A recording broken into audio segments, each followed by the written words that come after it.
Hi there, this is Malay and welcome back to my channel.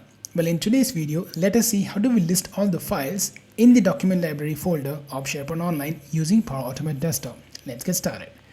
But to do that, go for a SharePoint category, SharePoint Actions, and drag and drop list folder. So I do have a folder called Project Delta under the project's SharePoint site, and I have 3 files underneath that. So let's go and list them down. Site address, I'm going to select MDA integration, that is my SharePoint site. The file identifier is going to be the folder. So my folder is under projects document library and the folder name is Project Delta. I'm going to go and keep it as it is. Variable name, let me change and call it list files. Click on save. Let's click run and retrieve the files of that folder.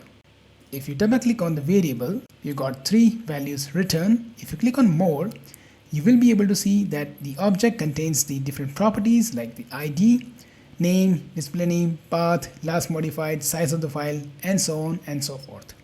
So you will be able to retrieve these property also if you use for each loop and then just supply the variable there and retrieve the individual properties. You will be able to get those values. Well, I thank you so much for watching this video.